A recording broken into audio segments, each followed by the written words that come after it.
Hi everyone, welcome to the Highlights from Ukraine podcast. Yesterday we've celebrated our 500th episode. Those of you who support us on Patreon can already listen to a special episode we've recorded to mark the occasion. The episode is about the life of Ukrainians abroad. If you haven't subscribed to our Patreon, you can do so easily by following the link in the description to this episode.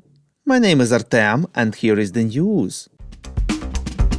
For 481 days, Ukraine stands strong against the Russian invasion. In his evening video address, President of Ukraine Volodymyr Zelensky informed that he held a meeting of the staff to discuss the situation on the front line and specific issues of the offensive. The participants considered the preparation and provision of equipment for the new brigades of the National Guard and Border Guards, those who are waiting for their time to engage in combat operations. The president said that in some areas Ukrainian troops are moving forward, in others they are defending their positions and resisting the occupiers' assaults and intensified attacks. We have no lost positions, only liberated ones. They have only losses, stressed Zelensky. Commander-in-Chief of the Armed Forces of Ukraine, General Valery Zaluzhny, posted a video of his recent visit to one of the groups of Ukrainian troops, reports LBUA. He said that they performed the most difficult tasks in the areas where the fiercest battles are fought. Zaluzhny noted that the Russians, in order to prevent the advance of Ukrainian units, deployed a system of fortifications with dense minefields and a large number of reserves. However, according to him, the soldiers are doing everything possible to liberate Ukrainian territory, and the operation continues according to the plan. Earlier, Russian media several times reported that Zaluzhny was wounded or even dead. Putin himself claimed that the Ukrainian Commander-in-Chief is not in the country. Deputy Defense Minister Hanna Maliar informed that the Russians deployed more troops in Ukraine's east, but the Ukrainian forces did not let them advance, reports Radio Liberty. She specified that the Russians have deployed their forces conducting an active offensive in the Liman and Kupiansk front, trying to seize the initiative. They are also frequently launching attacks. Intense fighting is ongoing. She added that the Russians have not given up their plans to advance up to the administrative borders of Donetsk and Lugansk Oblast. At the moment, this is the main direction of the Russian offensive. The Russians have concentrated many units, mainly air assault troops, in Ukraine's east. Later, Maliar said that it is important to understand that the enemy will not give up easily, reports NVUA. According to her, it is difficult for the Ukrainian military to advance south due to enemy resistance and mining. At the same time, she emphasized that the Ukrainian defenders are moving as they should be moving, and the greatest results are yet to come. The German Ministry of Defense analyzed the course of hostilities in Ukraine, which in particular shows that the Ukrainian military is trying to weaken the Russian army with sabotage far behind the front line, reports European Pravda. According to the sources of the German media Bild, pro-Ukrainian sabotage groups disrupted the main railway connection in the Zaporizhia region occupied by Russian troops. In addition, the railway in occupied Crimea was attacked by saboteurs.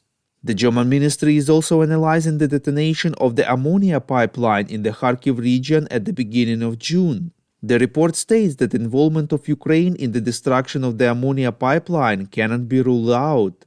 The document also analyzes Ukraine's latest counteroffensive operations. In particular, according to the German Ministry of Defense, the Russian occupation forces are defending the front from prepared positions with all available forces.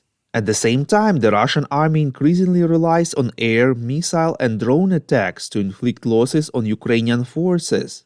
In the area of the city of Bakhmut, Russian troops are under pressure, the German ministry emphasizes. In addition, the Russian army probably no longer controls the entire territory of the city. We would really appreciate if you could rate us, ideally with 5 stars, and leave a glowing review in the apps where you are listening to this podcast: Google Podcast, Apple Podcast, Spotify, and others. This really helps more people to find out about the highlights from Ukraine and truth about Russia's invasion. U.S. State Secretary Antony Blinken informed during his visit to China that Beijing has reaffirmed its promise to not supply Russia with weapons to fight the war in Ukraine, reports Voice of America. He added that the US had not seen any evidence that contradicts that. At the same time, Washington has ongoing concerns about Chinese companies that may be providing technology that Russia can use to advance its aggression in Ukraine. The UK adopted some new regulations in relation to the sanctions regime against Russia, reports European Pravda. According to the Foreign Office, London has introduced new legislation that allows sanctions against Russia to remain in place until Moscow pays compensation to Ukraine. At the same time, the UK will allow Russians to voluntarily donate their frozen assets to Ukraine's recovery. The Foreign Office stressed that it won't mean lifting sanctions of those who will make such donations, and London will control that this money will go to the reconstruction of Ukraine. The European Commission will give its first oral assessment of Ukraine as a candidate country for membership in the European Union on Thursday, 22nd June, reports Interfax Ukraine. According to Reuters sources, Ukraine has fulfilled 2 of the 7 conditions for the start of EU membership negotiations related to judicial reform and media legislation. At the same time, Brussels notes the progress made despite Russia's full-scale war. Another source in EU diplomatic circles added that Brussels would never adopt a negative tone towards Ukraine at the moment. Thank you for listening to the Highlights from Ukraine podcast. We are a commercial initiative of just 2 people and we need your help to grow. Share information about the podcast, rate us in the app, subscribe to our Patreon. With your support, we are getting better. We call on you to demand from governments of your countries to impose the toughest sanctions possible on Russia and its citizens to stop their invasion of Ukraine.